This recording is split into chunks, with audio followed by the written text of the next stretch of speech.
All right, so let me go ahead and get us started the right way. Welcome everyone to another episode of Bayyinah and Friends. Today is August 13th, 2020, the year of clear vision. And we want to welcome everyone once again. And today we have a very special episode with a very special guest. So I'm going to hand it over to our host, Professor Bayyinah Bello. Thank you, friends. Greetings to all. Thank you to all. Yes, today is a great day. August 13. What a day. Nan nou tout ancêtres qui te créé goumen bâti lité pour peuple noir pas péri. Nan nou tout si la yo qui te choisi marcher courir à joindre l'amour les yo pat wè ki jan pi yo tracé route liberté. Moi saluer toutes amis Bayyinah and friends. In the name of those ancestors who created, built, fought, so African children will not be erased on our planet Earth. In the names of those who chose to rush up to kiss death rather than live without tracing a way to freedom, I greet you, all the supporters, contributors to Bayyinah and Friends. You know that there are no hazards, no chance, right? Well, as our family around the world celebrates our red, black, and green flag becoming a centenarian, meaning turning 100 years old, your guest in Bayyinah and Friends will be a Jamaican woman who has placed the creator of that flag as a centerpole in her life. Before we meet her, let us stand for the UNIA's national anthem.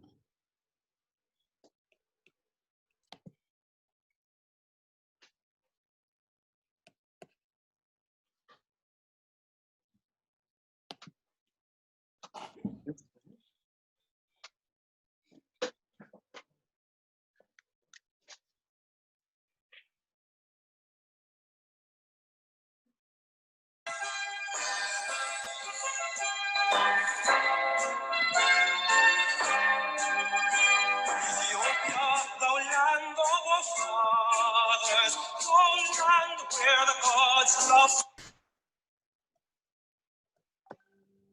land where the gods love to be. A storm cloud at night suddenly gathers, all armies come rushing to thee. We must in the fight be victorious, when swords are thrust outward to gleam.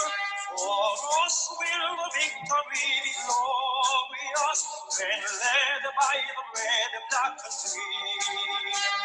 Advance, advance to victory, let Africa be free.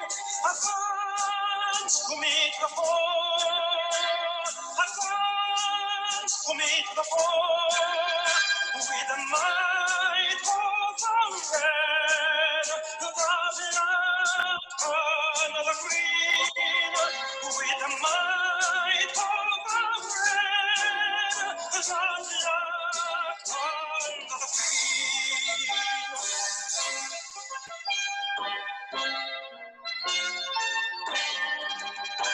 O Jehovah, the God of the ages, grant unto our sons that freed the wisdom thou gave to thy sages when Israel was sore in need.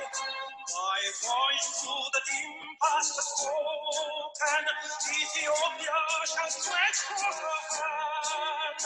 By thee shall all fetters be broken, and heaven bless our dear motherland.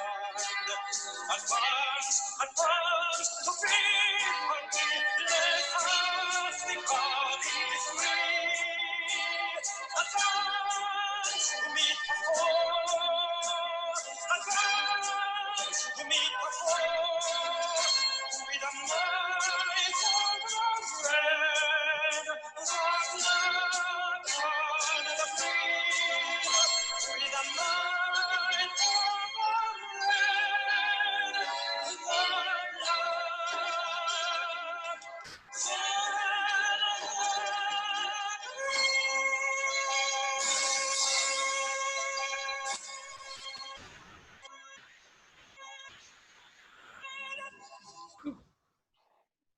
Thank you. Thank you, the one who wrote the words. Thank you to the one who created that music. Thank you to the one who created the anthem. And that is our beloved ancestor, the Honorable Marcus Garvey, a man with vision who saw a nation and gave all the symbolic tools to create that nation. Thank you again, Marcus Garvey. I hope this music put you all in the proper mood so we can really get to our program today. Bayyinah and friends, you know we believe in practicing what you learn. It's not good enough to say, yeah, I heard it, yeah, I saw it, yeah, I was there. So right now we're going to practice what we learned in the last session, which is breathing. We learned and we saw the Sister Joelle demonstrated the power of deep breathing.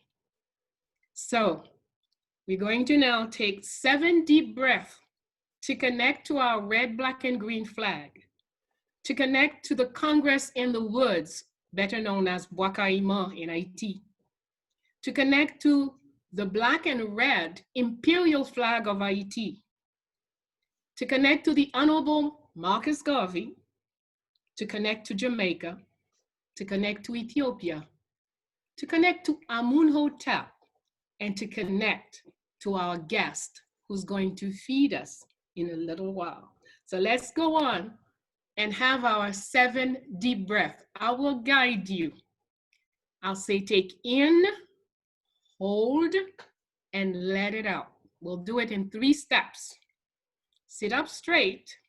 Your vertebrae must be well aligned whenever you're breathing. So let's go 7 times. Take in,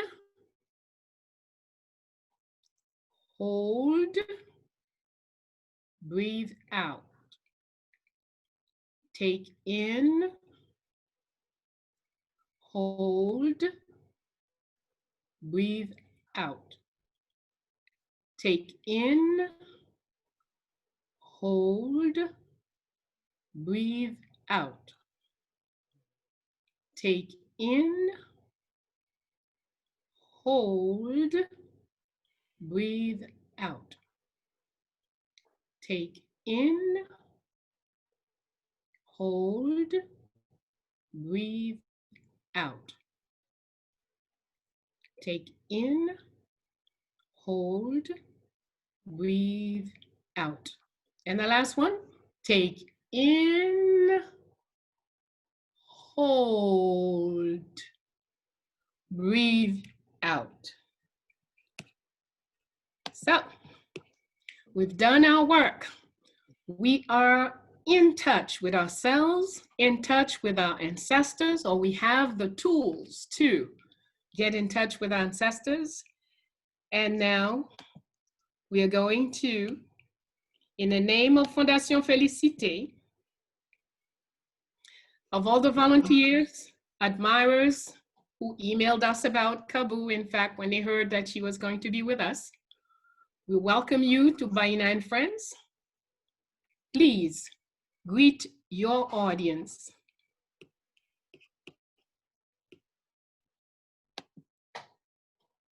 Just a word so they can hear your voice. Greetings, Hotep. I'm really happy to be here, as I said before. Greetings to everyone who has joined. Interestingly, I'm seeing names that I recognize, so I'm happy for that. My family is here. Greetings.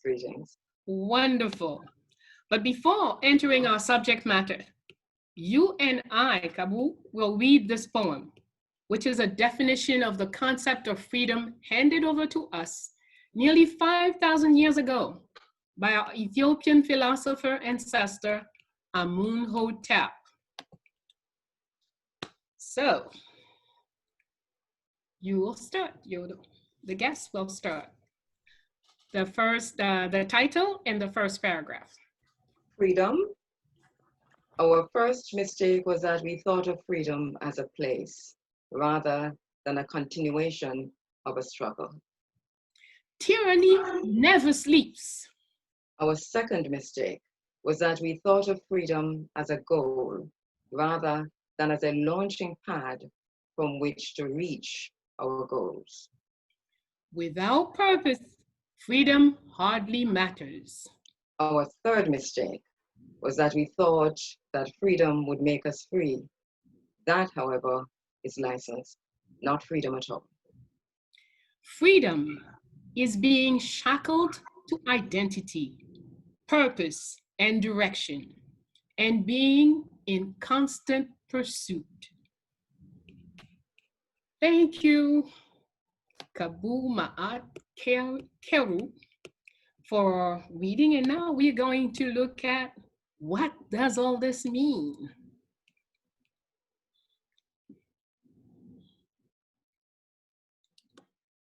What is your opinion of this this poem? What do you think when you read this? It resonates with me on many, many, many levels. Every single line, every single paragraph.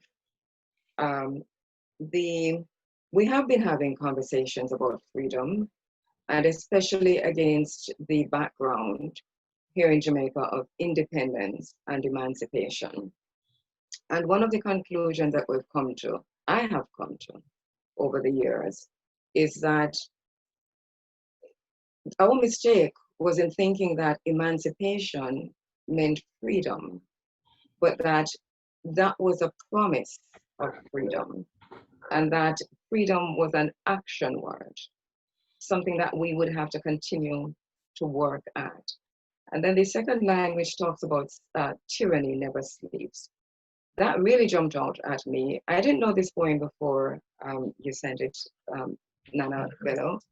And so when I saw that, because we're talking here in Jamaica about judicial tyranny and judicial vandalism, so that it is it's more present with us now than even within the last 20 years. And so that also resonated with me. And the last line, which talked about freedom is being shackled to identity, to purpose and direction, and being in constant pursuit. That also means for me, exactly what we embody, what we live, that it is a continuous process, that you do not, as I said before, it's an action word. So it doesn't stop with one event or one day or one date, but it is a process, a continual process. Thank you. Yes, absolutely. As I've said many times, my sentence here is tyranny never sleeps. And if we understand that tyranny never sleeps, then it quickly, you have to understand, if you believe in anything, and if that thing is freedom, then you have to work at it continuously. Exactly. And IET is a fabulous example of how you fight. Minimum, I could say we fought for 312 years, because from day one, when the Euro-Christians invaded the island, the Arawaks, Taino, Siboney started fighting to remain free. But then, so that, if we take from that account, so all the fight that they led until the assassination of Queen Anacaona, then they start bringing in the Africans, and then Africans start fighting. It's not Dessalines Toussaint. These are the last day folks. But Padre Jean, Maître Thérèse la Prophétesse, so many women, men, and children fought for Haiti's independence. We should, in fact, always be aware that this was a 312-year war, which culminated, of course, in 1803 with Vertières. But then what happened? So we all started dancing, independence, da da da da da da. Yeah, we danced it away, while the masters of tyranny planned and plotted to steal step by step, finger after finger, toenail after toenail, nail after nail, to take away our independence. And today we're very far, even though we still say independence, we're far and far, and very far from what they gave to us in 1803. We have, and our situation in Jamaica is obviously, you know, the problems that Black people experience across the world, whether it's continental Africa and the African diaspora, they are really similar, if not the very same problems. And so that in Jamaica, we're dealing with, for example, the issue of land and land ownership. And we're celebrating 50, 57 or 56 years of so-called independence, but we have 700,000 people that we are calling squatters. And so land, without land, there is no independence. Then we have just about the same amount of people who are homeless. And by homeless, I mean living in rented homes. They're paying into the landlord and they're paying into the children of the enslavers. So it remains homelessness for me, that we can't own home, we can't provide shelter, that we can't own land, we can't feed our children. So as we talk about independence, August 6th was Independence Day in Jamaica. And usually there's a big celebration. But then the question of whether or not we have even recognized and realized the promise of emancipation, much less independence, which we're seeing as really a hoax and a fraud on the people, is one to still to be answered. Thank you. Yes, indeed. And I think if my guest was from Ghana or Senegal or anywhere else, it wouldn't make very difference. The answers would be quite the same. And that's what we have to understand. Don't take each problem they put in front of you.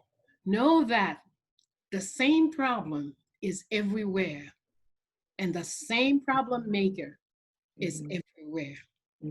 Then you would understand better how to fight for wherever you happen to be standing. That's what it is. So now let's get into real stuff. We have with us Kabu Ma'at Kheru. What a name. Beautiful name. And we would like to know this woman, what are some of her joys? And maybe one of her not so pleasant things. Well, yeah, I really do have many joys, and most of the joys that I experience come from family and immediate family. But we know there are many writers who have talked about the same thing that brings you joy, the same thing that brings you sorrow, just the flip side of it. So I'll talk about that. But right, so my joys come mainly from family, from the bond that I share with my mother, with my father, my daughter. I'm a mom of a 12-year-old daughter. She just turned 12. One of the things that we went through that heavy lockdown of COVID, right? And it was online learning for the entire time. And we bonded on so many different levels. It was phenomenal. So I'd recognized early what a joy this was, and a blessing in a way, to have this situation going on now. That we were making colognes, we were learning to cook, teaching each other to cook. And so, so my daughter is my greatest joy, my parents. So that for me is unbelievable. I really can't describe that. So that joy from family and of family. There's another joy that I get also from my spiritual connection, and it really keeps me grounded. And that is my spiritual connection to my ancestral bloodline.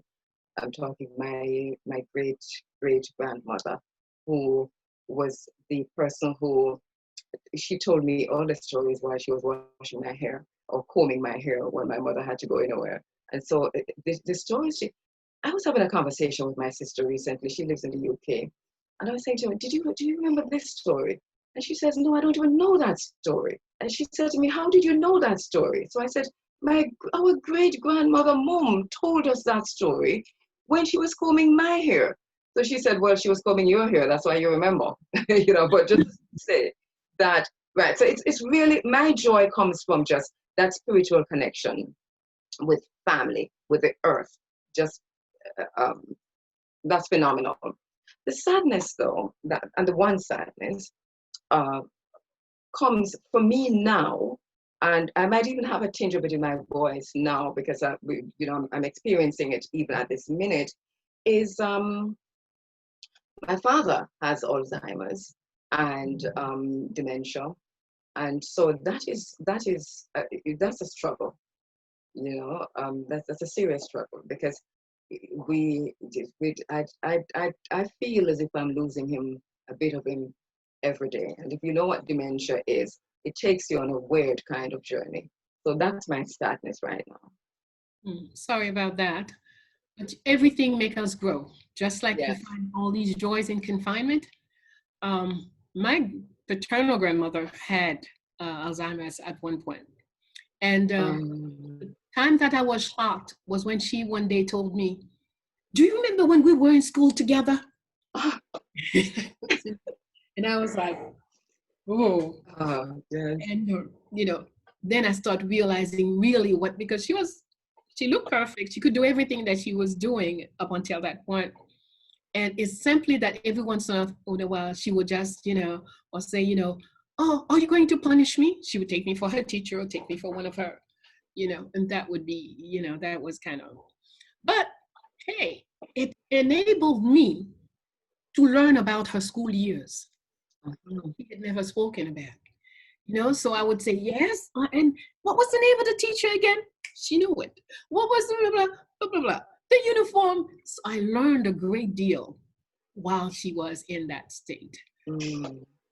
Every situation, there is learning for us. We just have to be in the right mood and capture it and not let sorrow or sadness keep us unaware, unobservant. We lose some of what we could gain from those situations. So true. Wonderful. So now let's take a peek at the professional woman, that radio woman. And what we really would like to know right away is, set up for us the mood. Jamaica, when you first started in the radio, what people's attitude, family, possible colleagues, what were their attitudes about this woman who wants to be in the radio? All right. So can I start with a little story? Certainly. Right. So as long as I can remember, I've always wanted to be in radio, a radio presenter. So my parents have 7 children. So I had, 6 audience members already to work with by the time I recognized that I wanted to be a radio presenter. So one of the things that I was doing very early was to take the transistor radio, the one you put the batteries in and you turn them on. So I would put that on the window ledge of my bedroom, right? And we were sharing bedroom at that time, so there were 2 beds in the room, so there were 4 of us in that room. So I was in that. So I would put the radio that has a tape recorder and the cassette in, and I put the cassette in, and I'd send them down outside of the house, down below the window, to be the call-in guests. Because if they were too close, then that wouldn't sound like a telephone, would it now? So they would, my little sister, and I was probably about 8 or 9, I'm sure. And so they would call in, and I would tell them what to say. Say, "Hello, Marie," and that was my middle name at the time, right? And so they would say, "Hello, Marie," and I'd say, "Hello, caller, and do you want to send your greetings?" And they say, "Yes," and I would say, "Go ahead." And so they're shouting up their greetings, and I'm recording that. And then we'd play that back to my grandmother, right? And my parents, but really my grandmother was really into this. So this is how I started out in radio, I think. So when I was in high school, though, in just going into upper 6, there a local radio station opened. It was a regional radio station for the national radio station. And I was in St. Mary, they're in St. Anne, so we're talking about a good 2 hours away, because at that time the roads were really bad. And the minute I heard of that, I really didn't ask permission, and this is wrong, by the way, but now looking back, but it was also good. I didn't ask permission, but I went on the bus and I headed to Otrias, where Radio Northeast was, and I spoke to manager was a woman. And I walked in, I asked for her, the guard said, okay, so I went in, and she said, what do you want? And I said, well, I want to work on the radio station. She said, what do you want to do? I said, I want to read the news. She said, can you read the news? I said, no. I said, no, I've never read the news, but I know I can read it on air. She says, well, listen, if I give you this and you fail, then that's the end of that. Do you want to try? So I said, yes. And when she said try, I didn't know what she meant. She was going to put me on air live. And I had just come 2 hours on the Rocky Road to Ocho. And so it was time for the news. And she gave me the script. The script was hot. I hadn't seen a word of it. But I was practicing like crazy from 9 years old. So I was ready for this day. So I went on and I read the news. And I was reading the news. And I saw people coming to the window. Because you know how the studios are set up with the glass, right? So you can look in. And people, the workers at the station were just coming in, filing in, because obviously it was a young person reading, because my voice wasn't like this. It was like really, really fine. And so they were filing past to see who was reading. And, you know, but it was a big, for me, that was a moment that I realized that I could really do this, because when I was through, I got the job permanently and I was still in school to read news. And I've been working in radio ever since. My father, though, he liked the fact that I was doing what I wanted, but he was very concerned that it wasn't paying me much because I was being paid out of the petty cash. And so he wondered how we would manage. He's sending his daughter to high school, and here I am getting paid from the petty cash. But so the attitude for my family was good. From the community, it was brilliant because I was on the radio and I was just a little girl. So people would file into the yard, you know, to say, can we talk to her? Can we talk to her? And, you know, so it was really, early on, it was really, really good. Later on, it was quite something else, though. So if you want me to go into that, I could talk a little bit about that. We'll do that maybe a little later on. Yeah. But the point we want to underline is that, see, when you know what you want, when you're in touch with who you are, there is no age, there is no degree, there is no people are for or against. You just have to know. And once you know that kind of know, walking 4 hours, 7 hours will not stop you. Bad roads, good roads will not stop you. And can I mention the manager's name, Connie Witter, who gave me that opportunity. Wonderful. I call her name. Yes, gratefulness is an excellent way of life. It's very good to remember those who've done, and you know, if we won't remember the ones in our own lives, how could we pretend we could be grateful towards ancestors? Mm-hmm. So, yes, ma'am. Thank you. Jamaica is in the house, I see. Mm-hmm. And supporting, that's good. Yes, we have to, every inch of our land, we have to own it. And one of the way we own it is when one of us is doing something, we support. Now, we've looked at the radio woman, a little bit of the radio woman, but how about what you do now in the radio? Okay, so I'm going to mention another woman, and I call her name. And these women I'm talking about, they're alive, and we're still in touch. I mentioned Nana Erna Godba, and I do that with reverence because when I was 15 or so on, I was put on a bill with her. She was reading her book, Jane and Louisa, at the library, and I was still in school, and I was put on that bill. I mean, I was on bundle of nerves. Can't explain that to you. But Nana Badba, it was that moment that she took me under her wings, and that was something because she said, "Little one, you can do it." And I was reading a poem that made no sense. Now I'm looking back at it, but when I was through, she said it was brilliant. Now she, once I started in national radio, in the first year, that was 1990, she was in the first 10 people that I invited to be on my program. And she came in, and when we were finished, just walking down the stairs from the studio, she was behind me. She said, little one, how did you know that you wanted to change lives with radio? And I looked back at her. I said, I didn't know that, Nana. She said, but that's what you're doing. And she said, go and think about that, because that is what you're doing. You're not only changing lives, but you're also bringing to the space our Africanness, our African identity. You are embodying Marcus Garvey. That I was shocked. I didn't see myself in that way. I was just doing me. But I did think about it. And what that made me do was to really do what Nana said that I was doing, right? Because I didn't think that I was doing it. So this is it. It started there with embodying the principles and the teachings of Mwalimu Marcus Mosiah Garvey in everything that I do radio-wise. That is wonderful. And you know what? The funny thing is I keep meeting women who are embodying. Wait a minute, where are my brothers? Where are the ones, the others? We have to both do it. You know, I have to say, talking of gratefulness, this is the woman who invited me to Jamaica to speak about Marcus Garvey 2 years ago, maybe 3.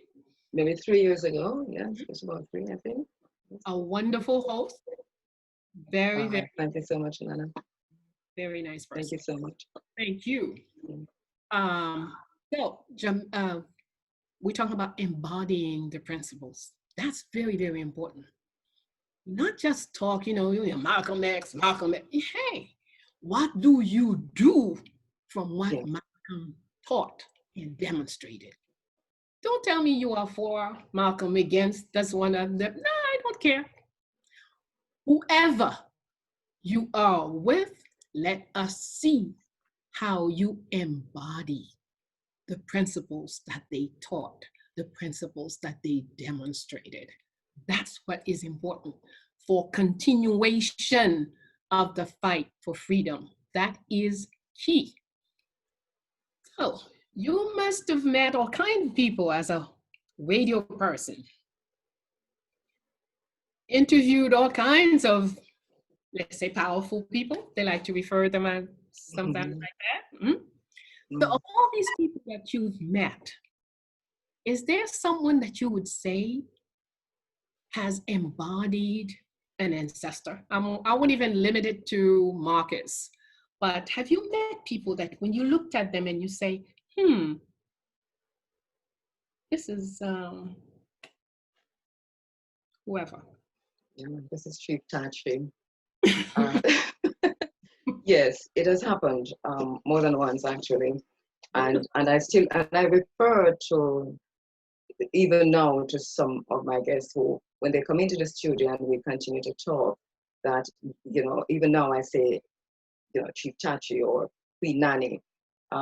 Professor Varian Shepherd, for example, and myself, we have a running joke, and it's a joke, but it's not really, that when I write to her, or when there's something to be done, I write to her, I say daughter of Nanny or daughter of Tachi.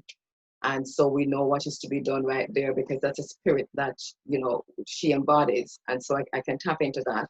And interesting enough, the Professor Leonard Jeffries, the first time I met him, I saw the ancient Egyptian kings, and this is no joke.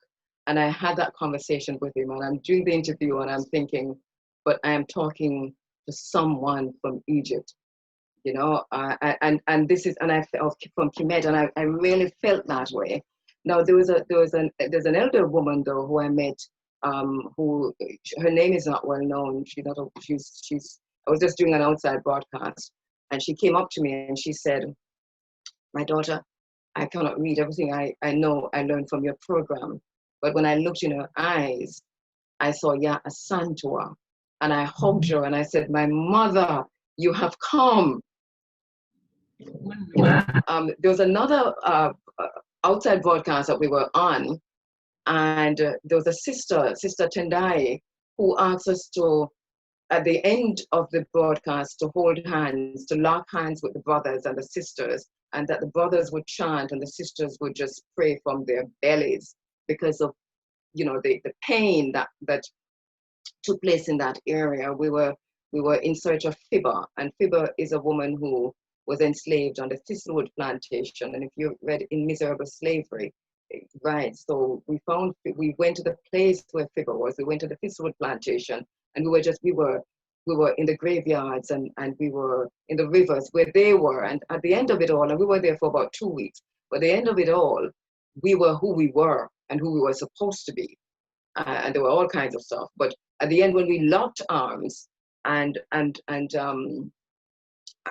meditated and from the bottom of our bellies, we knew that the ancestors came. And I wrote about that later, because Queen Nanny came, and she came from Portland. She wasn't even there to begin with.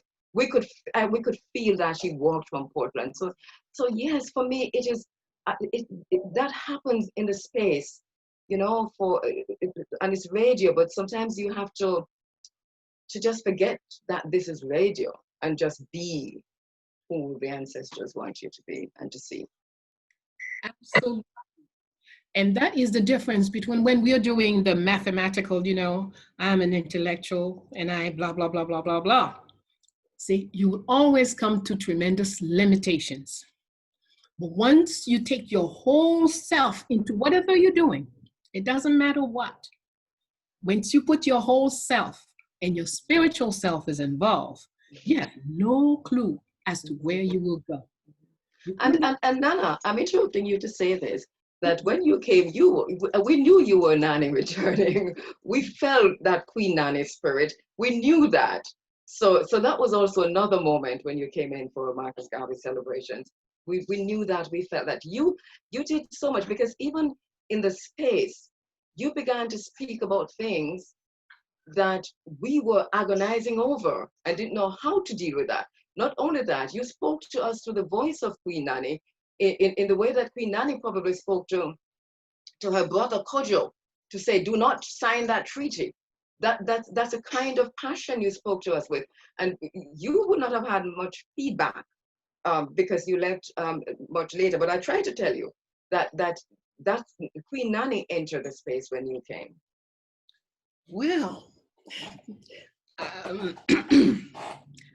one thing that happened to us in Jamaica, when we went to visit the Maroon village, the sister spirit came to the sister who's responsible there. And one of the things that it said to me, we've been waiting for you for all these years, because that woman in your country that you call Marie-Jeanne is sister to Nanny here. Yes. Yes. See, them go swim boys, yes. We know. Yeah. You learn so much. Yeah. There is so much learning that we're missing when we stuck into books and mind thinking and not allow the heart and spirit to participate in the work. Yes. I'm sure I've gone overboard. I am supposed to do Fondation's work. Please, friends, help. Let's see. All right. So, Fondation Marie-Claire Heureuse Félicité Bonheur Dessalines, Fondation Félicité. You can keep in touch with Fondation Félicité via Instagram, Fondation Félicité via, well, soon to come, our official Bayyinah Bello channel is in progress. It's being worked at.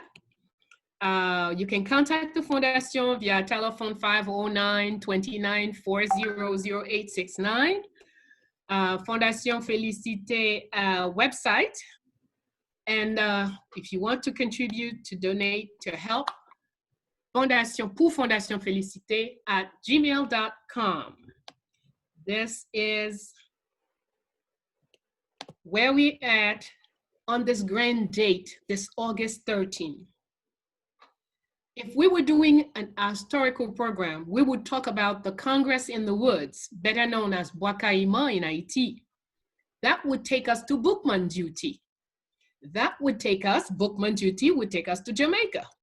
But then someone might say it was Aunt Cecile Fatima who organized it. That would take us back to France and Senegal in Africa. France, where her mother from Senegal was living with her husband, a Frenchman. Wow. But someone else might say, no, this is the date of our red, black, and green flag. It becomes 100 years old today.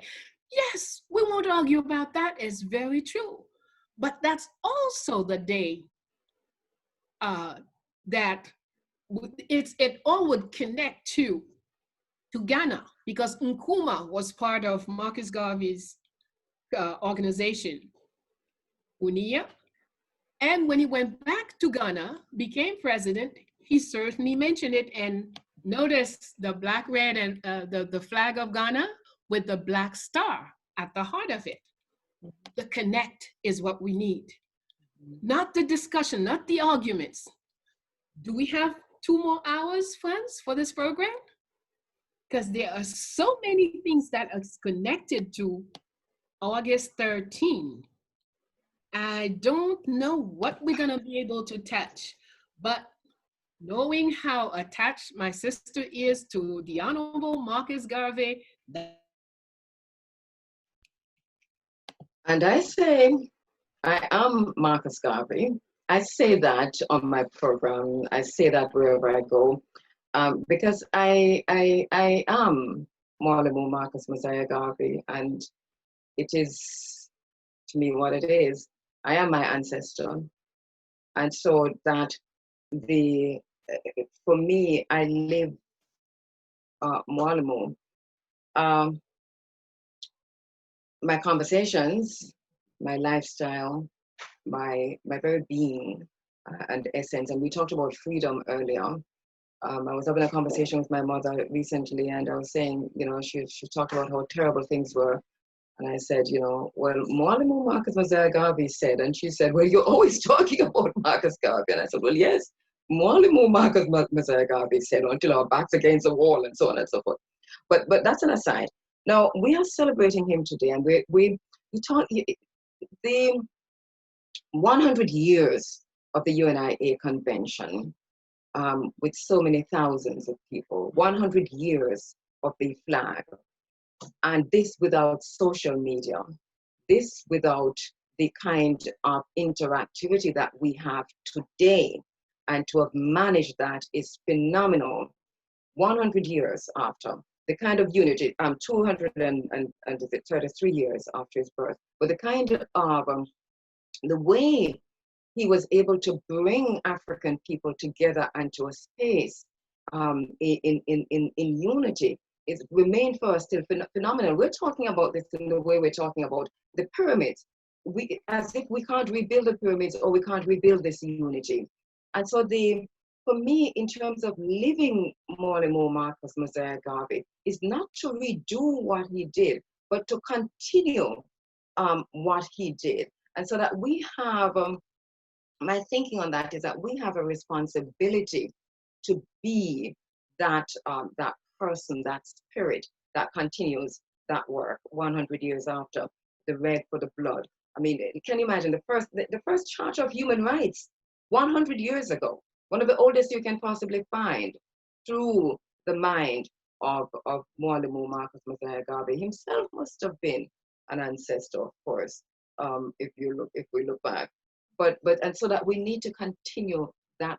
For me, it is continuing the work and not paying so much attention to and the relics are important, but we must continue the work, because the doing is where we're going to achieve. I find that in our spaces in Jamaica and in the Caribbean, we're in a kind of a static where August 17 comes, August 13 comes, and we celebrate the days.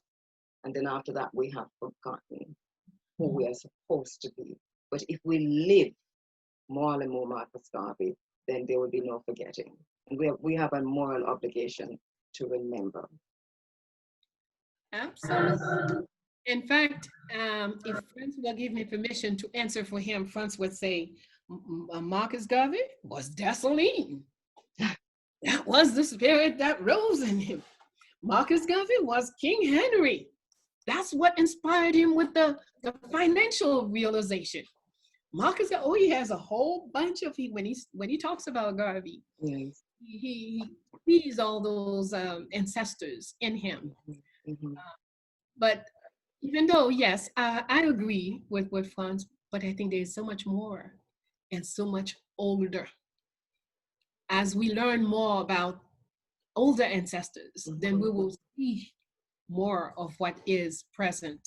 You know, the same is true with our children, our Yes. newborn. Look at them carefully. The ancestors are so much more vivid in the children's things, the children's presence, the children's, demeanor. Mm-hmm. So, yes, so let's continue about, let's take, let's say 3 accomplishments of Mwalimu Marcus Messiah Garvey. Well, I thought, These accomplishments that you most right. And I mentioned one just now because I thought of the UNIA convention. To me, that is always at the back of my mind because that he was able to do this, to bring people together in that space, that for me was phenomenal. And I think we really do need to come together. There's an African proverb that talks about when the elders call the village together. It's not because they're not there to each other, they know each other, but there are times when we really need to come together as a village. And it's important to have the conversations to create our own Black spaces. And this is what more and more Marcus Garvey did. He created the Black spaces so that here in Jamaica, it was not just about the politics, but it was also the arts. And that's another accomplishment, which I embody also. So I'm moving from the organizational capabilities with the UNIA convention and so much more to the arts, ensuring that there was a space for the creativity of the African people to be on stage. And then there's also, and this is really critical to me, for Mortimer Marcus Messiah Garvey to have achieved this, the People's Political Party. I think it's important for us to talk about that. Jamaica just announced our election date. September 3 will be our local elections, right in the middle of the so-called, sorry? In confinement. In confinement. And they're telling us that we are not to socially commune, but I don't know how you're going to do that in an election. So it's do what I say and not what I do. So the campaigning and all of that has started. But to this day, and there is a PPP in Jamaica now, a People's Political Party, under the auspices of Mortimer Marcus Messiah Garvey's name and flag and so on. And I must commend the brothers and the sisters who continue to hold that together. But if we were really to be political for change, then the People's Political Party would embrace all of us. It would be, the Jamaican people would have gone to that in a crazy way. So what then is missing from what we're doing? How can we look at how we accomplish this? Never mind the fact that he was sabotaged the way it was in the end, but the fact that he accomplished this, how can we use those tools to engage each other away from political tribalism, away from the crime and violence, away from the divisiveness, and toward a more unified politics that is for the development of the African people. So when we talk about lack of land and lack of housing and lack of access and so on, it is within this political space that we would have ensured that African people in the diaspora, African people in Jamaica, would not be invisible in the political process. Absolutely, absolutely. So we know, let's name 3 things. Some of our folks, is everybody paying attention? Teacher is back. Huh? Teacher is here. Is everyone paying attention? Good. 3 elements. 3. 1, the ability to gather our people, to bring our people together in large numbers. No, I could almost say no telephone, no television, all the media stuff that we go crazy about. When do we use it to bring our people together? Okay? We have all these tools now, but he did it without all of this. The ability to make us to develop the right confidence. People trust, the trust that make people want to put their 2 pennies, their 10 cents, their $5, their $20 together to accomplish something. Okay? Many of us have the Euro-Christian mentality. I come in to take, I'm not giving up nothing, which is not the way of nature. You see what we did when we first started? We went,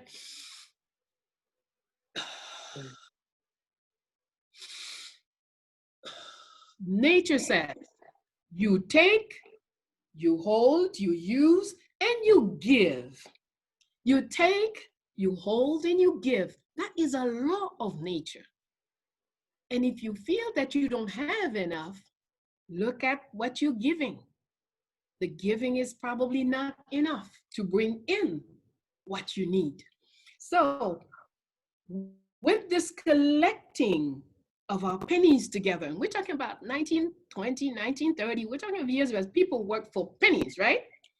With those pennies, bought boat, established radio station, owned radio station, owned journal, newspaper, have a national plan, even though he didn't have the land yet, but he had everything put together for nation building. A flag, an anthem, people willing and ready to work together. All of you, let me see, 65 of you here, are you willing to work together? If we said tomorrow, if Sister Kabu says, okay, Jamaica has such and such problem, and we need 65 people to do, would you be one of the soldiers? Or are you just gonna say, oh, they had a great show. Oh, that sister from Jamaica, she was good. And that's the end of the story. We're not doing this for that.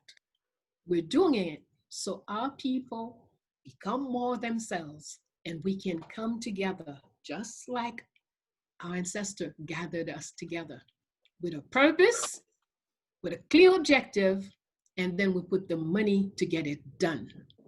That's how we work. That's the example that Marcus Garvey traced for us. Sister, can you give us, another element, please? Even though we've had the 3, you gave us the 3, but let's take a 4th because it's so.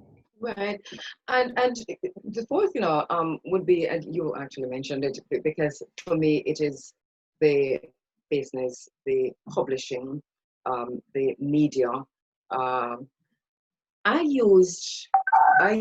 using Mwalimu's concept of propaganda in my own media work.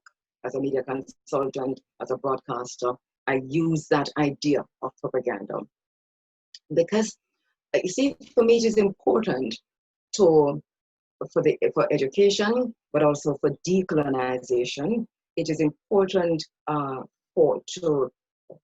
if we're going to be free, and freedom is a continuous process, as you said earlier, and we read from Imote, then it's important for us to understand also that for us, all sides of the stories really don't matter right now.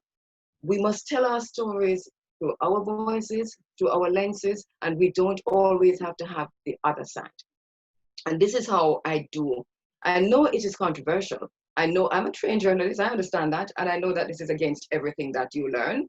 But once you come into the space, and if it is about African liberation, then we don't need the person who's going to come in to tell us that, but okay, let us look at it from this way. We really don't care. We're talking about our liberation. We're talking about our freedom. So I use That I got from Morley Marcus Messiah Garvey through his own sort of publications.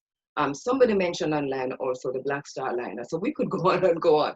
But definitely for me, another big accomplishment that I use in my daily life is media and the way Malamo envisage and envision media to work for the liberation of African people.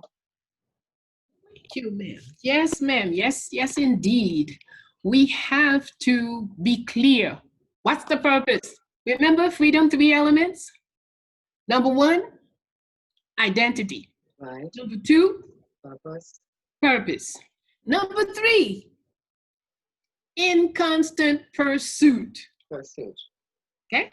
It's not when we get, oh, I gotta have telephone. Got the telephone. Life is beautiful. I got the telephone. No.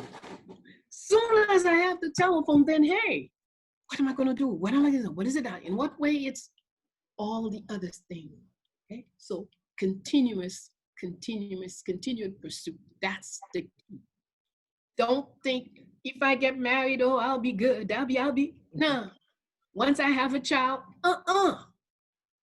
the child comes and the child has to grow, eat, go to school, you gotta work hard. So before you start wanting a child, how about prepare for the child? Okay? Let's get our things straight. And identity, once you have your identity straight, then you will see that establishing purpose is much easier, much clearer. Not easy in a way that it's easy to do now, but it's clearer to establish purpose. My goodness. We touched Wakaima. We have to touch back Wakaima today. Today is the day that in 1791, rather the night, actually, it's tonight, the big event. But the organizer, see, a lot of people debate, oh yeah, but it wasn't where Bayyinah says Cecil Fatima, but it wasn't, it was Bookman. So it's a one woman or one man show. Is that what it is? You're organizing for our people to come together and decide what are we going to do so our children and our grandchildren do not suffer the misery that we are suffering now. Big question. Big question. Yes. So we gather in the woods. Bravo, France. Yes, indeed. We gather in the woods. Probably there was not this big fire. That's the artist. Of course, artists have to do what they have to do. Because strategically, you couldn't have that fire because you don't want people to know that you're there. You couldn't have the big fire. So they'd have little lights, but they chose August 13, the night of August 13, going into 14, right? They chose that night because it's a full moon. So they would not need to carry light to get to where they were going. And the question is, what are we going to do so our children and our grandchildren do not suffer what is going on here, what we are suffering today? And everyone, she took 4 years to organize it, to organize a meeting that would not last an hour. 4 years to organize a less than an hour meeting in 18 different spots on the island, 18 different places. So don't you think that there would be somebody at each of the place leading the meeting? Don't you think that there were people? One of the decisions was they had to do everything they could to have one person who knew how to read and write. So that person would take notes to leave for the children. So we don't know who, but very unlikely those of us who were just being beaten on the fields, we were certainly not the ones taking notes. So some other folks who were apparently affranchis, house niggers, or whatever we want to call them today, but we don't know their contribution to what was going on then. We have to be very careful. Remember, the narrative we have was given to us by our enemies. We must always, when using it, you have to use it with a lot of care. So, the little bit I know is Tante Cecile Fatima organized it for 18 spots on the island, each one inside a forest, in the heart of the forest, because the forest was the protection. But she had to make several because you have to be able to get up, sneak out, come to the meeting, and sneak back in. You don't say to colonists, oh, I'm going to a meeting later, so see you tomorrow. You're sneaking, and if they catch you, you're dead. That's the kind of decision. So we can't even say that the ones who refused to participate we can put no titles to them, no epithet. Just understand that it was a hard choice. And if you were facing that kind of choice today, would you participate? So anyway, 6 of them were aborted, 12 were realized. And in each one, they had to the next day find the fastest way to let everybody know what each group decided. And all of them said, there's only one way to go. We have to fight. That's the only thing the colonists will understand. So everyone has to use whatever you have. You have a match, use it. If you have stones, use it. You have whatever. We have to we'll let you know the date. And the date came down a few days later, August 22nd, we're starting action. So they took big decisions. Within 2 months, the entire colony was blocked. No money was being made because now we have to say, Bookman take the lead on the fighting. But we cannot ignore that Cecile Fatima was the organizer who made it all happen. Each had their role. There are others. Who was the mambo who did the ceremony, the closing ceremony, so we would be blessed with victory? It's not Cecile Fatima in each one of them. No, and probably none of them. She was busy doing the organizing. Bookman was busy doing the plotting for the war. Each person had their role. Some of them only came to take notes, didn't say nothing, didn't have to. They were there only so they would know, our children would know what we said. And that's what we have to understand. In an organization, it's never a one-person thing. So we don't need to argue, oh, it was Bookman duty. No, it was Cecile Fatima. No, it was this one, it was that one. Everybody played their parts. Dede Magritte was a very powerful member of that area. I'm sure she was involved. So there are lots of people. We don't go about arguing. We go about trying to figure out the role of each ancestor. That's the key to using the principles, catch the tools, and carry on the fight. The fight has to go on. So we looked at Bookman, we looked at Cecile Fatima, and we see how Bookman came from Jamaica. He came and accomplished great works in IT. Why? Because Bookman did not say, oh no, that's not my country, I wasn't born here, blah, blah, blah. No, wherever you are, you carry on with the fight. You contribute to the fight wherever you are. It's our planet that we must save. So we fight wherever we are with whatever tools we have. Okay, let's see. What else did we say in that long thing? We had Wakaima. We had Africa. We have not touched Africa. So can we say I was looking at, thank you, Encobia. Encobia is a great assistant to this whole, to realizing all of this.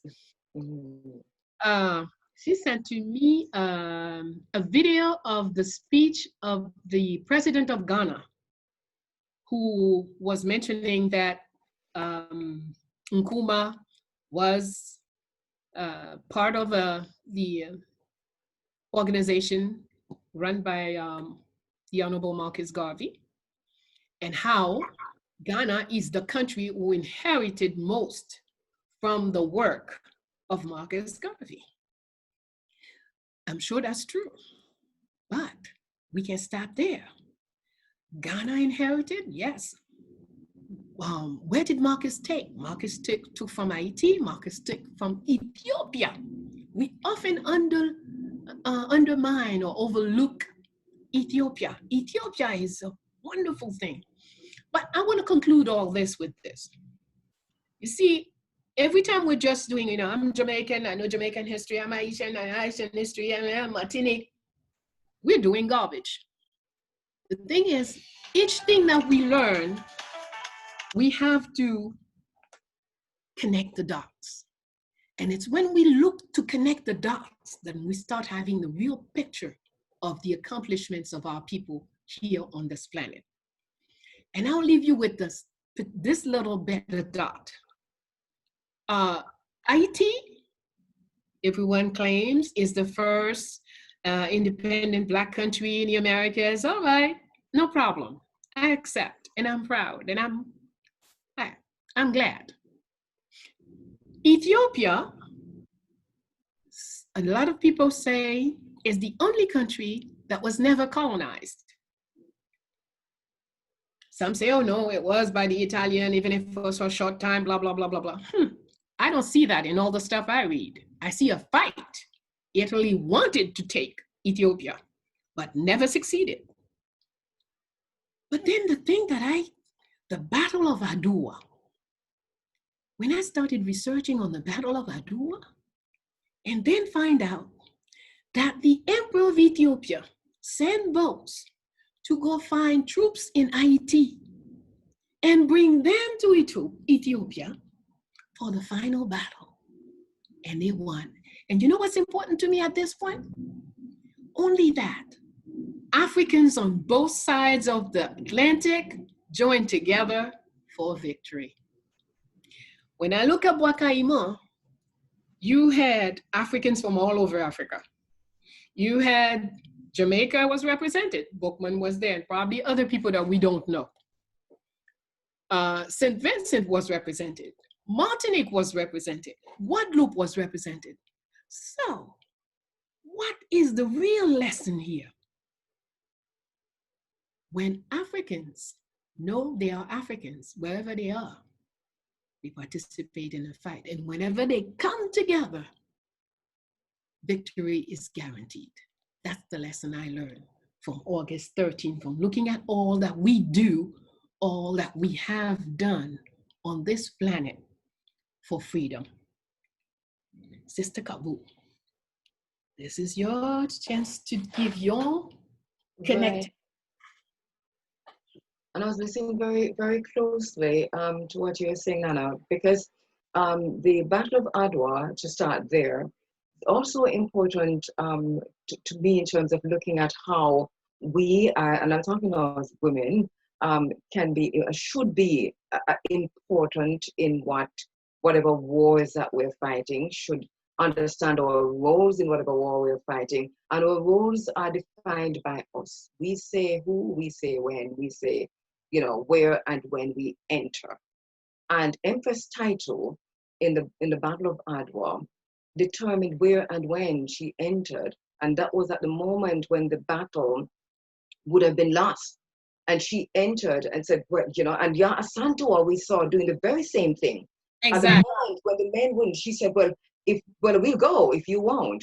And so and we look at I suppose we can look at many of these liberation wars across the continent of Africa. Here in Jamaica, for example, we don't talk a lot about in the Ma'at Bay Rebellion, the Ma'at Bay Wars. We don't talk a lot about the woman who threw the first stone, but it was a woman who threw the first stone, and that's another thing that it gets lost in the conversation. And I don't know why her name just kind of poof went through my, but I'll come back to in a while. So that and to go back to to Empress Taitu and her importance to that victory at Adwa, which is also sometimes downplayed. We go to Empress Menin and the role that she played in the Emperor Haile Selassie's government as a woman of decision. That also gets downplayed. And so for me as a woman, I think it is critical for us to give women, to restore the voices, their voices to them, to speak the name of our ancestors, is to make them live again. And so that this is, for me, it is critical, it's important to do that. For Ghana, yes, I think it's important to talk about Ghana and Mwalimu's connection to Ghana. It's very serious in Ghana in terms of how they celebrate Mwalimu, Marcus, Messiah Garvey. They do it even more than we are doing it here in Jamaica. And it is a shame on us in Jamaica that Mwalimu is embraced in the way that he is in Ghana, not so much in Jamaica. In Jamaica, we're still complaining and talking about Mwalimu's birthplace. And you were there the last time you came, Nana. It remains the same. You know, for 30, well, I've been in radio for 35 years. And for 30 of those years, I've asked a question at least once per year. What are we doing about that, the home? And there's always the government's response, because we, as a people, we can't do it. It has to go through the government, or so we're being told. And so last week I said, you know, what I find really interesting about that is that that's 30 years of lies. It's a promise that is unfulfilled. So, and that's an aside to say that we aren't even celebrating him the way that we should in Jamaica. But that in Ghana, yes, we see that happening. And I saw the video you referenced just now that was sent to you by Ancovia. Good morning, good afternoon, Ancovia. How are you doing, my sister? And so I watched that, and I felt some pride when I heard him talking about that myself. But I was in Ghana recently for the year of return. And it's you know, as I said earlier, whatever is happening on the continent of Africa is happening in the African diaspora. And Eurocentric Christianity has overrun Ghana. And this to me is a concern. China in Ghana is the same China in Jamaica. This to me is a concern, because we see settler colonialism and neocolonialism and Eurocentric Christianity all wrapped up in the very same bed, and Africum in Ghana, all wrapped up in the very same bed. And so the idea of freedom that you started this conversation with, I think is where we have to return to. What does freedom mean? What does it look like? What does full liberation mean? What does it look like? Because if we continue to give away our birthright in the way that we're doing continentally African-wise and diasporic African-wise, then we are really in a space and a place that's, I think, this is a moment of reflection for us. We need to stop here and to say, where do we go from here? Chaos or community? And I think it's a critical moment for us to do that. Absolutely, absolutely. Critical moment. We come to the moment where we have to give the audience their opportunity. My goodness, this was, looked like it was gonna be another 3-hour program when we're only supposed to be 2. All right. I really, really thank you, my sister. And while we open up to our audience, let me make sure there wasn't something that I had planned that, oh, yes, I was going to ask you about your spiritual self. You already gave it to us. Oh, there's one question. What is your relationship with foods and breath? With foods? Foods we eat, mm-hmm, and breath. Mm-hmm. And breath. Mm-hmm. Yes. I'll start with breath. My daughter is 12, and I had to teach her early on what and who God is, right? And I told her God is breath. And that's against everything that we've learned, that we've, as Christians, and even in my own family, because my mother is saying send her to Sunday school and she's learning it. But to come back to it, so I said, you know, so God is breath, and so that's my relationship with breath. I'm not quite sure if I'm answering the question, but God is breath for me. In terms of food, I have if a personal relationship is one thing, but in terms of how I'm viewing, I've been talking about food sovereignty because we find ourselves in a situation as a people where between the genetically modified foods and the settler colonialism, we are unable to feed ourselves. So I am thinking seriously about food sovereignty, having conversations about food sovereignty in terms of how we need to prepare ourselves for whatever is coming in this fourth industrial revolution that we're in the middle of COVID, on the cusp of this fourth industrial revolution. So food to me then is security, it's sovereignty, and it really is life, as breath is life, but in a whole different way, because you're talking about spiritual and as opposed to physical. And I'm not quite sure if I'm answering your question there, Nana, but It's, we're not looking for any particular answer. We're looking for whatever you want to share with us, and that's fine. Thank you very, very much. And before I pass it on to France, I will do the conclusion because at the end, we often don't. We miss out on the conclusion. So let me do it now, and then we'll come back. In the names of all those who understood that freedom is the only objective worth fighting for, in the names of those who fought for freedom, and all those who set freedom as an objective for the next 21 generations, I bid you to go in peace, for that is the way of the just. However, always keep your shields up and your guards attentive. Remember that anytime truth is tempered with, justice is at risk. And when justice is discarded, like within a slavery system, the equilibrium of our cosmos is endangered. Be blessed. All right. Thank you very much for that, Professor Bello. And thank you, Kabu, for sharing everything that you've shared thus far.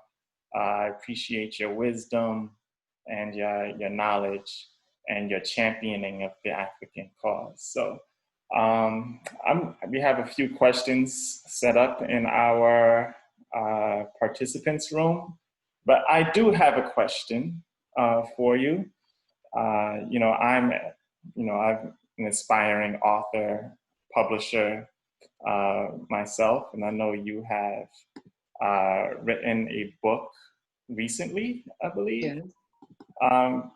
What's your book about? And is there something you could tell us about your work? Yes, and you have it on screen. It's called Making Kenke from Memory, a Sankofic Journey. And I spoke earlier about my moral obligation to remember, and that is to remember who I am, my being, and to remember where I came from and continue to come from. And that's how I wrote this book. Basically, it starts in Kemet, and it's really one long poem that I've divided into quite a few subtitles. But the journey for me is a journey of remembering, and remembering, so that it starts in Kemet, and the journey continues up and down the Nile in the reclamation of not just memory, but also in the reclamation of tongue, of language. So I deliberately use the African language, which I myself have not reclaimed in terms of the pronunciation, but over time I'm trying my best to do that, to reclaim my tongue. Because as Frantz Fanon talks about, the language is the God gone astray in the flesh. So that if we're thinking in the language of the oppressor, if we're naming our gods in the language of the enslaver, then I think that we have a fundamental problem. So the idea of Kenke is really, it's also called Dukuno and blue draws. So it's really a kind of a pudding. And I think many people here know it, that it's done. For us in Jamaica, we do it in banana leaves. It's cornmeal mixed with all kinds of stuff, potato and so on, and you boil it down and you tie it with it. But it's called Thai leaf too. But my mother knows how to make kenke, and she couldn't tell me where she learned it from, apart from to say her mother taught her.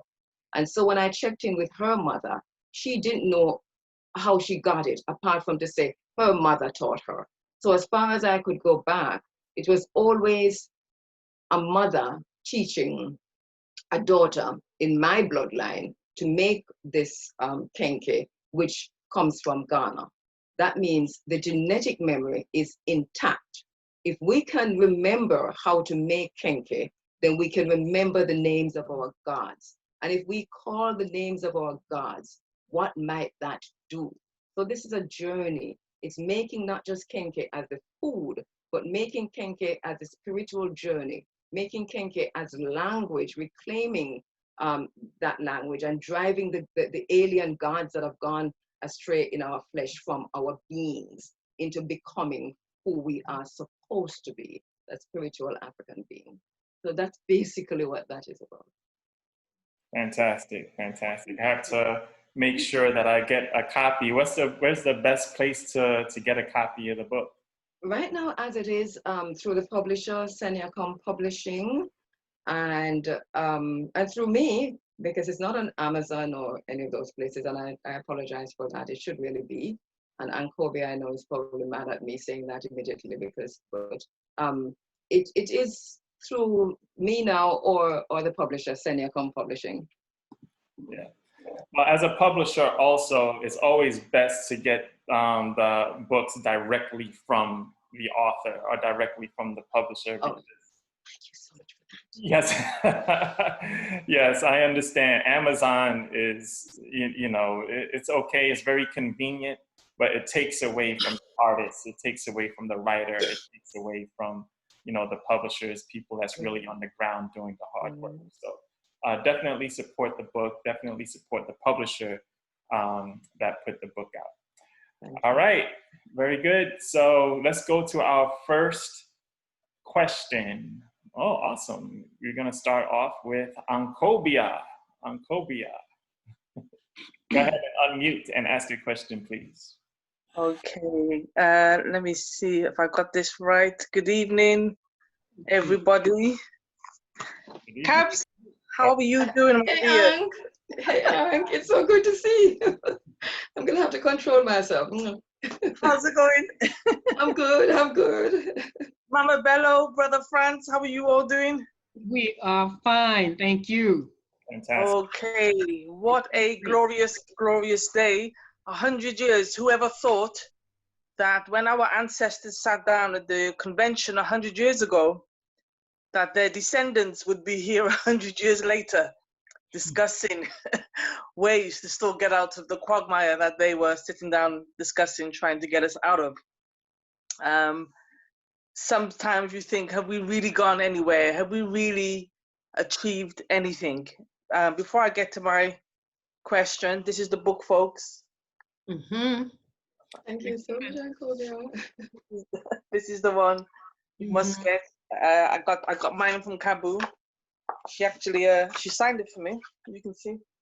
Mm-hmm. You talk a lot, sis, because we haven't spoken much. I haven't heard much today about your poetry or you as a writer. And since I've known you, I mean, there's so much to Kabu. I hope there's a part two to this, because there's a lot she hasn't revealed. There's so much more to her. I mean, this is a sister who's been at the forefront of Caribbean, and I would say Caribbean, African, and Pan-African media for the past 35 years, long before there was Instagram, long before there was Facebook and Twitter.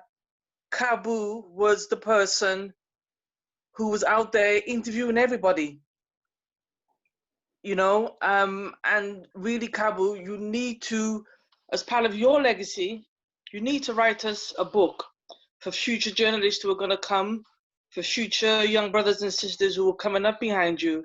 They need to hear how to navigate their way through, how to feel that they don't have to compromise themselves as a journalist and make sacrifices for what they really want to do with their lives, with their purpose, because that is something that can happen. You've been very fortunate, or should I say you've put yourself in that position where you have refused to compromise.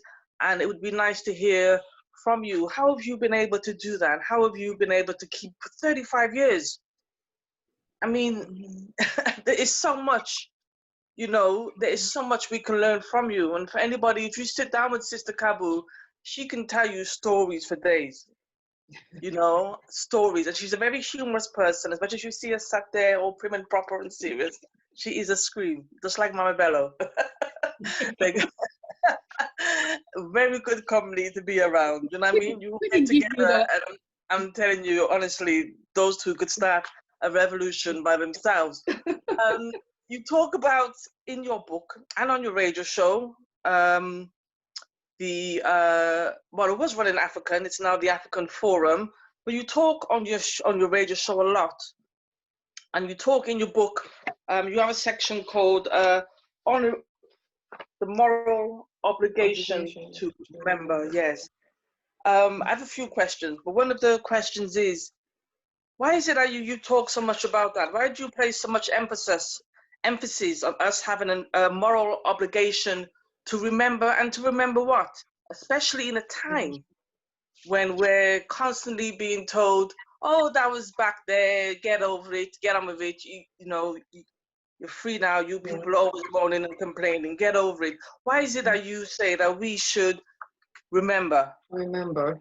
That's Yes, the first question. yeah.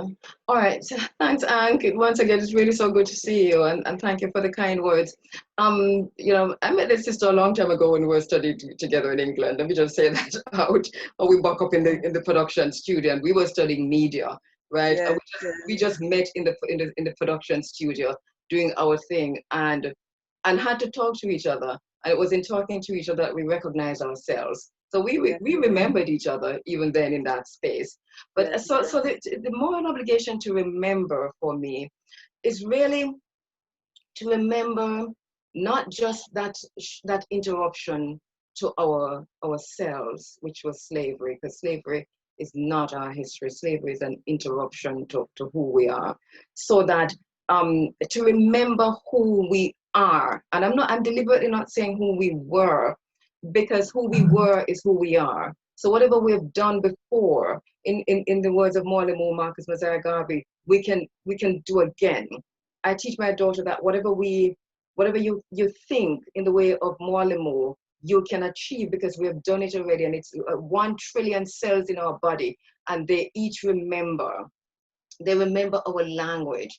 They remember us from before Kemet, because we have been going and coming. But is it in the process of going and coming, we have somehow forgotten who we are, the greatness of our ancestors, the greatness of ourselves, and that we were builders of great civilizations, and that we can still do that, because that is within us to do in those 1 trillion or how many cells that we've got in our body. So my moral obligation is to remember not just slavery. As a matter of fact, I remember that in the context in which it should be placed. A very terrible, wicked act, inhumane, crime against us as African people, and we must fight for reparations. But in fighting for reparations, we must also understand who we have been.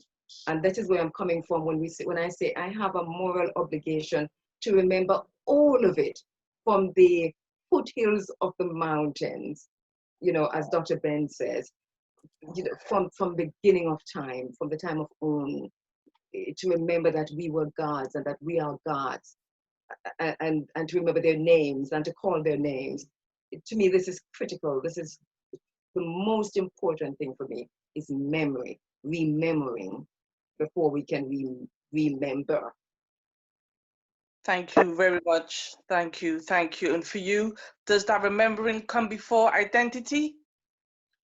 Because the two things are not they're not in contradiction. It's the very same thing. because Yeah. once you remember you are, and if you remember who you are, then your identity, I think, is answered in the remembering of who you are. This is how, and identity in a purely political term is one thing, but identity in terms of not just as an African, but as a spiritual being, it's important, because we can say we're Africans and then we lack the spirituality. So it's not enough to just say I'm Black and I'm African and then that's okay, because we see what that has done. Um, for me, the spirituality is important. So the spirit, to remember who we are as spiritual beings, going and coming, and so the identity is intertwined with the remembering. And sorry, sis, go on. That's your next question, so we can go on. Yes, yes. Yes. Can I just say as well, Sister Gab, who I hope she gets to read one of her poems before she leaves the forum today. It would be lovely from people to hear the sister reading one of her poems. But when I met the sister, talking about spirit, we were both at university studying for our masters in media, and well, she was doing journalism, and I was in the production room, and we just got talking. Somehow we just got talking, and I was telling her that when I finished, my MA, I was going to Jamaica to look for this sister. At the time, her name was different. It wasn't Kabu. It was she was using her European name. And I just read a wonderful article about her in a magazine called African Business and Culture by Brother Dekanu. Wonderful magazine. And he'd done a double spread feature on her. So I'm like, that's it. I got to meet this sister. We're going to work together and blah, blah, blah. And I began listening to some of her radio shows. So I'm saying to this woman I met in the production room, yeah, when I leave here, I'm going straight to Jamaica and I'm going to meet this sister and everything. And her name is this, that, and the other. And then she turns to me and she says, oh, it's nice to meet you. I says, yeah, it's nice to meet you too. And I just carried on talking, not realizing that she was the very sister who I was saying I remember. I was going to Jamaica to meet. It was amazing. And then we struck up our friendship from there. And she took me to Jamaica. But the last question, I could go on forever because you know me and you, we can talk for hours, just like with We my don't fellow. have forever. We have 15 minutes left. Okay, one question I would just like to ask: where do we go from here, media-wise? Because even though we celebrate Garvey, we're celebrating the flag today. Even though the celebrations don't seem that big, it could be because of the times we're in with the COVID and everything. Where do we really go from here? Because I'm tending to find those who do the work, they tend not to be in organizations so much. It's mainly individuals who are out there doing the key work, like Brother France. They're out there, they're doing the work. It's certain key individuals. Whereas that, I'm not seeing so much from those in organizations necessarily, which is a shame because Garvey put so much emphasis on organizations. It's not to put down those who work in organizations. I'm just saying, I'm finding the most potent people at the moment are those who are outside of organizations. Any views on that, Kabu? Yes, and I think it's a very good question that you asked, where do we go from here media-wise, Ank? Because I've been thinking about that myself. My head, for the last, say, 7 days, there's something in the back of my head, and I have not allowed it to come forward, but you're literally pulling it forward, because I'm saying we must, as Pan-African, African-centered media people, find each other. And we must, in an organized way, contribute to the progress, to the reunification, to the development, to the call for reparations, to whatever it is that we need to do, to change a narrative on Africa, to whatever it is that we're doing in our individual spaces, that we must have that coalition. I think that's critical. That's the first thing. The second thing is that we have the convergence of the digital technologies. And I know you're an expert where that is concerned. I've studied that also, and there's so many of us who have done that. And I think that we must also, in the way that Nana Bello is doing, is to bring ourselves to the space through the convergence of the digital technologies. Use it wherever it is. Monamu did it with newspapers and a printing press. I go to the printing press very often. It's just up the road from where I live. And you wonder, how did he do this? Print newspapers, and it got so far, and people were reading and were being inspired. So for us, I think we now have the digital technology that we must use. And the third thing is that we must own our own media. We have no satellite. We have no satellite. We have no satellite. That I can't stress enough. All right, so put that aside. We own no media. There's a Black radio station in Canada today.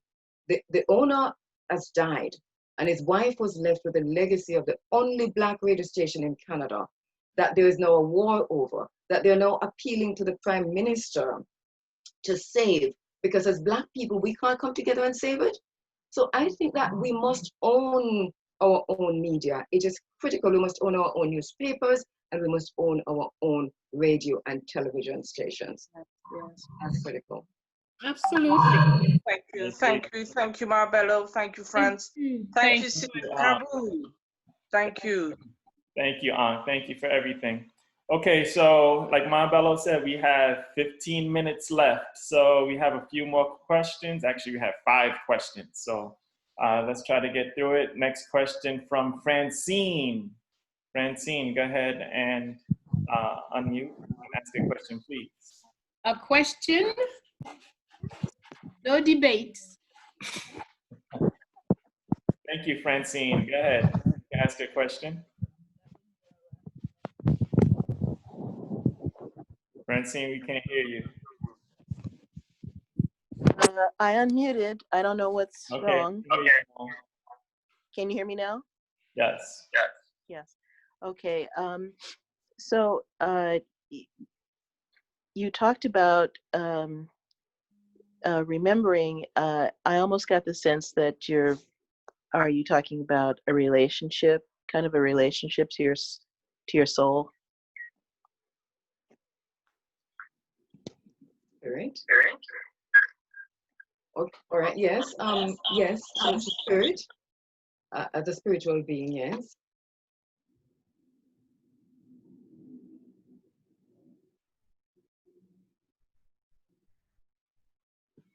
Hello, Francine. That's it. Somebody muted me. I had to. I don't know what. Okay. Yeah.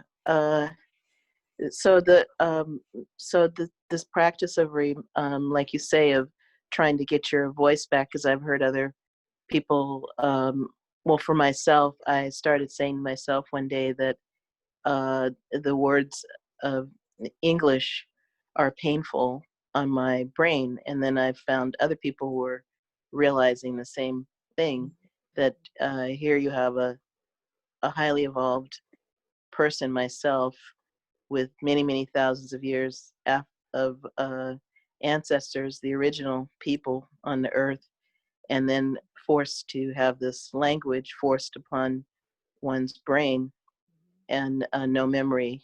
I mean, a subconscious memory of your language. And I noticed when I would listen to African music, or even to hear other people speak African language, that it was, my mind felt peace. And so this remembering is, it's like returning to your authentic self. Is that like, yes, that's was my question, was, is this is it like a practice? What you're doing is guiding people in a practice that can return you to your authentic self, African authentic self. Right. Yes, I do agree with that, and I'm very concerned with language in particular as part of remembering, because how do you remember in the language of the oppressor? How do you remember in the language of the oppressor? That is why the spiritual, I talk about not just the physicality of it, but also the spiritual element of it, because, and that's why I talk about the cells and the trillion cells in our body that already remember. So yes, language is pretty important. an important part of it all for me. Thank you. That was my question. All right, thank you, Francine. Appreciate you, as always. Okay, next question comes from Sashania. Sashania Pierre, you could go ahead and unmute, ask your question, please. Thank you. Hi, everyone. My questions are pretty simple, and what I really want to know, since we are talking about languages, first I would like to know, how do I unlock the language within myself so that I can communicate with the God within myself? And my second question that I have a toddler, and I want, because you said you have a 12-year-old daughter, you have a 12-year-old daughter, and Mabelo also talk about children as well. I want to make sure that I'm educating her in the way that my parents before me did not. I want to make sure that I'm doing the right thing beside her. So my question to you, how do I educate her in a way to help her unlock that language within herself, to help her with the journey she came here to do? Right. Nana Bello, can I throw that to you? I can respond with it. Okay, fine. Thank you. All right, Sashania. How do we educate our children? So they will, of course, my teacher in this domain is Toya, who raised Dessalines. I was fascinated by a woman who could, within the horrible slavery system, take a child in the slavery system and train that child to become a liberator. And one of the things that was evident, Dessalines spoke at least 3 African languages, not just the language that Tantoya spoke, but she made sure, somebody taught him his mother's tongue as well. So he spoke 3 African languages. He spoke English, he spoke French, he spoke Spanish. But when he became an important personality, he refused to use French. Whenever he was in an official capacity, he only spoke Haitian. So, and when I look at even text, even like the Declaration of Independence or anything that was produced then, you look at the French version and you look at the Haitian version, you say, yeah, it's correct. Word for word, they say the same more or less, but somehow the African version, the Haitian version is way deeper, more profound, more everything. So at some point I did the research to find out, they always say, yeah, Creole is a mixture of, it's bad French. That's the description. But then when I started to study it and realize, we have nearly 40% of the vocabulary is African languages. Bad French. There is barely something like 20% of French vocabulary. There is Spanish, there is English, there's all kinds of things, but 40% of Fon and Daomean vocabulary. So then I understood why, and also she taught him a lot of history of the great kings of Africa, great rulers of Africa. I'm sure she taught him, she was a female warrior, so she must have taught him about the female army in Dahomey that she was part of. So when we look at this, we saw 2 key things. Language and artistry are the 2 elements that will build the person, the personality, that would enable you to be yourself. Like Sister Kabu said a minute ago, she said, okay, what can I remember from the English language?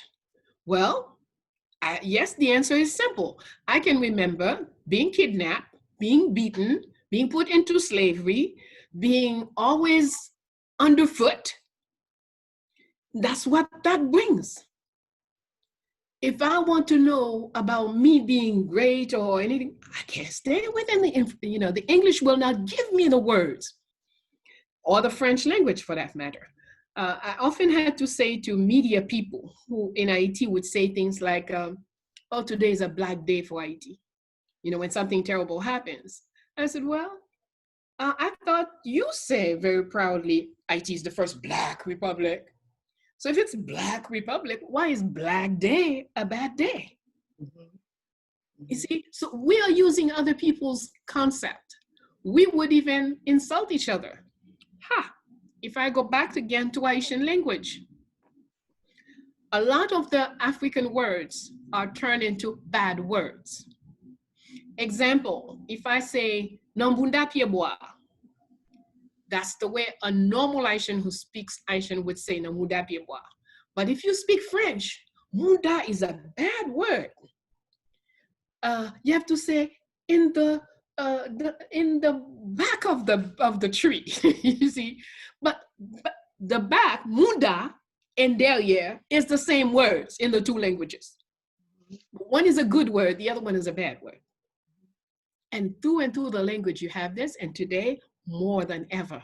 20 years ago, we had a better understanding of our language. Today, there's a, and that's when the lack of memory of who you are, your better self, your divine self, then gangs, violence, etc., etc., normal. Because the memory you have built who you are. We are in a system that claims to be moral, but where they say, twinkle, twinkle, twinkle down theory. That means after those who are up there finish to fill up their belly, whatever is left will be yours. Where is justice in this? So the whole system is a slavery system, in fact. And the language carries that slave mentality. Mm-hmm.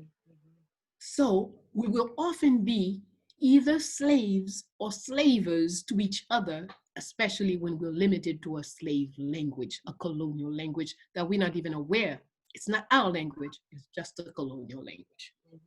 So, Nana, I'd just like to add one thing to that, if I may, Franz. Just to pick up on a point that Nana made about the words being turned into bad words. So I want to teach my child about mathematics. And I want to tell her about the origin of mathematics. But in Jamaica, if I go there, I am telling her a bad word. She could go to prison for that if she goes to school and use it in her classes. I can't use it on the radio. So I want to take her to the women in the Lebombo Mountains and talk about the Lebombo bone, because that is where our mathematics started, even though, well, I know we can have a conversation about Kemet, but let's go to the Lebombo Mountains. I can't even tell her about the mountains. So I asked on my program, and I had to talk to a lawyer about this, to say, how do I, because the word bombo is a bad word. You could serve prison sentence for that in Jamaica. Even me saying it creates fear in my own self, and it took me a while to get over that. So I went on air and I said, what are we going to do about the Lebombo Mountains? Because they are still there. And as a people of 92% African people, because we have forgotten the Lebombo Mountains, and we have forgotten the women of the Lebombo Mountains, and we have forgotten the Lebombo bones, we have also forgotten mathematics. Exactly. Which is the origin of mathematics. And this is why a memory is important. Exactly. So choose what you read to your children. Certainly not Snow White. Choose what you teach them. Music that they listen to. Instruments that you guide them to look at what they are natural. Look at them. They will tell you what to teach them. That was my biggest mistake as a mother. So of course, grandmas are smarter and great grandmas are even smarter. Mothers were not very bright at all. But as a mother, I would, I didn't know, look at your child and you'll know who is there. So that's, especially at 2, they really express themselves. They really come out. So take the time to look at them. Don't you rush them off. I know we all are running to get the bread, but take the time. Let them guide you. African languages, African pictures in the house. What kind of pictures? Do they look like your children? The things that you're showing them, the little books you're writing for them, the stories you're telling them. Even if you invent it, but invent a story that will nurse your child. don't, Snow White and all this other stuff, please. Thank you very much. Thank you. You're very welcome. Thank you for the question, Sashiana. Okay. All right. So we have 2 minutes and 2 questions left. All right. So you know what that means, right? We talk about mathematics. That means 1 minute per question. All right. Let's take a different decision, if you would allow. Yeah. Okay. Let's not keep a person of our word. Our word said from 1 to 3. Yes. So since it's 2 minutes and we're not gonna stop at 3, that's obvious. So what are we going to give to ourselves? 15 minutes more or a half hour? What is it? That's a decision for our guest. Oh, wonderful. Okay, good. I'm good with either. Okay. All right. So we'll take these final 2 questions, and then we could go ahead and do the closing of our show. All right. Okay, very good. So our next question comes from, and those 2 answers were very powerful. So thank you for that, Ma Bello and Sister Kabu. Let's see. Next question comes from Terrain. Terrain, go ahead and unmute yourself and ask your question, please. Hi guys. Hello. Thanks for having me. So my question is for Kabu. So in Jamaica, for example, within the school systems, everyone can grow their hair, except if you're a Black male, you have to have a shaved head, or else you're looked down as a degenerate. And a few weeks ago, there was an incident in Jamaica where the courts ruled that there was a young child who was turned away from school because of her dreadlocks, and the courts ruled that they didn't violate our constitutional rights. And you, as someone who wears their dreadlocks, say proudly, and someone who had dreads in the past, within the work environment, I was even told within the government organization that I would never hire you if I was the one hiring because I had dreads. So Mama Bello even said this before, but most of these or independent countries or constitutions were written for the British or by the British. So how does people outside of politics influence the constitutional change so we don't have those discriminatory policies towards our own people? Yes, one of the things that we did yesterday in today's Thursday. One of the things we did on Tuesday in response to the ruling of the court was to launch a protest at the Ministry of Education, and I must congratulate the sisters who arranged that against that tyrannical judgment. And this is why I spoke at the top of the conversation with Nana Bello about tyranny has not ended. That's true. We're talking about judicial tyranny.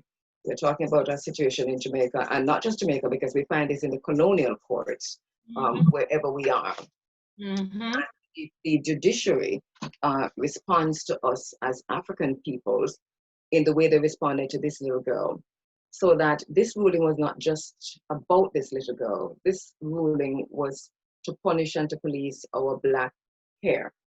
And so that it's not just here in Jamaica. This ruling could happen anywhere Black people are. So we have to take it outside of the Jamaican context and make it a thing for us to change. And I think that the protest is good. What's happening on social media is good. But how do we then impact the Constitution? So people are calling for constitutional reform, and every year you hear that constitutional reform. Every time an election comes up, constitutional reform, but change comes from the people. And this is why I talked earlier about the PPP, for example, that if a change is going to come from the ground up to change the Constitution, then we have to decolonize the Constitution. We have to decolonize our parliament. And I agree with those who say decolonization is not a metaphor. It is in the same way we talk about freedom. It is a process, and it's kind of hard to judge it while it is happening, as Fanon says. But I think that it is important for us to be very, very mindful of the need to do that, because the judges who said this young girl's rights were not violated, her constitutional rights were not infringed at all. They're coming from a colonized education, and they're ruling from colonized laws. So if we don't change, you see, it's almost like and this is why, you know, in Ghana, in their Dinka symbols, you know, they have a symbol with the dog chasing his tails. We have to look at ourselves seriously to say, when and where do we enter? I keep saying that because is it at the education level? Can we be linear in this? Is it at the constitutional level? Can we be that narrow-minded? Are we going to have to do this from many different places all at once? It's complex, it's multifaceted, and it's important for us as a people to understand that we can do it all at once. This is how we are as African people. We think that way, and especially women. Women tell you, we think that way. We have 50, 100 thoughts in our heads at the same time, and we can work at them with the help of the brothers, all at once. And I think it's about time that we recognize that. So the Constitution is one thing. We must change that. But what does that mean? Parliament passes an act, and the law, the courts rule against it. The courts have precedence. So it doesn't matter what Parliament says. So there's an act in Jamaica right now that says you can't stop children with locks from going into school. But the court just ruled against it. It just made the act null and void almost. We must appeal it, but that's a very long process. But what if we take to the streets, we take to the social media? What if we do this in the way of Chief Tachi or Queen Nanny or Paul Bogle? I think that we're too safe. We're too comfortable with waiting on them to change anything. I am sure that they're not going to change it if we do not demand it in a very serious way. I say demand it in the way of Chief Tachi, who led plantations from St. Mary to Westmoreland. But then I know that's not a popular view. But it's not going to happen by asking them to do it. I am very, very sure of that. Absolutely. Let me just say this. Way back then, Pharaoh, her name escapes me right now, but she said this when she was going to reorganize Egypt. Those who are going to work on the Constitution. She said, remember, justice is a baby whose mother is the history of the people and whose father are the laws that you're going to create. Unless there is a very intimate relationship between the law and the history, you will not have justice. There will be no baby. Okay? So those colonial laws have nothing to do with our history. What has happened didn't happen. And then they continue to defend their colonial interest. And that's what these laws are that we have in our countries. Very good, very good. Thank you. Thank you for your question, Terrain. All right, so we'll go to our last question of today. It comes from Daphne Bruno. So Daphne, you could go ahead, unmute and ask a question, please. Honneur, respect tout le monde. Je salue et me dis nous aïe bobo parce que je dis à son grand Juliet et question me c'est que m'ta vle connaît qui relation entre tout ça qu'a fait yo n'a parlé de Marcus Garvey, n'a parlé de Bois Caïman, qui relation tout ça yo gen dans histoire nous par rapport de date yo fait là. Let me translate for those, for others and our guest in particular. She would like to know what is the relationship between, we're talking about Marcus Garvey, we're talking about Wakaima, we're talking about a lot of things that happen on the same date. What is the relationship between those things and the fact that they all happen in the same period? Wow. Wow. That's a big one that they all happen within the same period. Obviously, as you said earlier, Nana, we're one and the same, and you actually taught us through that. But that they all happen during the same period, I think is an interesting question, because we see that when um, there are liberation struggles for liberation, for example, in the Caribbean, or from enslavement, they usually happen around about Easter time and Christmas time. And here we are now in this period where so much happened in the same time period of August. We could say synchronicity, but we could also say spirit at work. It's a hard one to answer. Why? I know that historians have said, for example, that why the liberation struggles happen around about Easter and Christmas, in the Caribbean, is that the enslavers were distracted with their feasting and their partying, and some of them had left the island and had gone with, and I know that they have said that, but I'm not sure that I buy into that. I think there are certain times of the year where, from a spiritual perspective, we do. And we look at more Marcus Mosiah Garvey. It's phenomenal. The founder of IrieFM, and I know I'm going around a little bit, but the founder of the radio station I work at, for example, he built the station on the foundation and the principles of Marcus Garvey. He died on June 10, 2010. Significant. He never did anything without Marcus Garvey.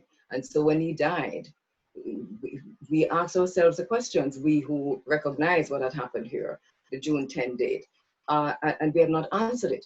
So some things we say synchronicity, I don't know if I can answer it. I haven't looked into it deeply, but I know that the historians have done that. And for example, for the liberations they talk about where the white people were. Nana, I don't think I can answer, why around August, because it's a summer solstice. Is it just a time? It's spiritually connecting back to the stars and the moon.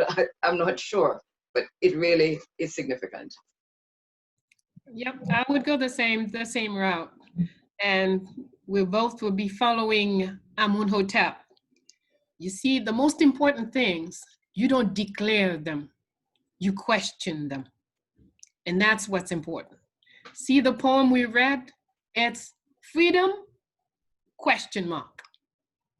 So he is inviting us to think about it. Nothing that is said is a declaration. That's not our style. Everything is an invitation to continue the process of reflection. So to what our sister said, Sister Kabu said, I would maybe add, yes, certainly we can add a lot of things. August is quite a month. August is also Nat Turner.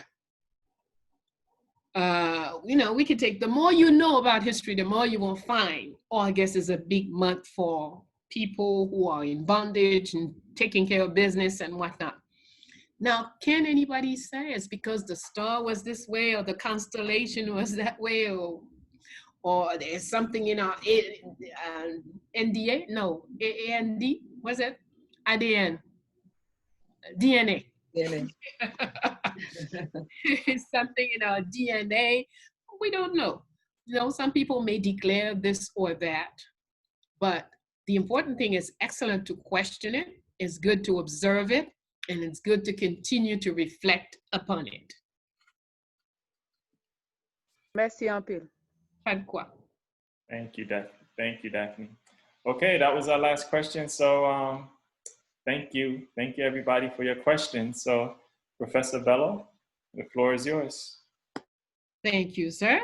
Well, I'm glad I did do my conclusion prior. I will just remind you what the conclusion is. Go in peace, but be always armed to defend truth.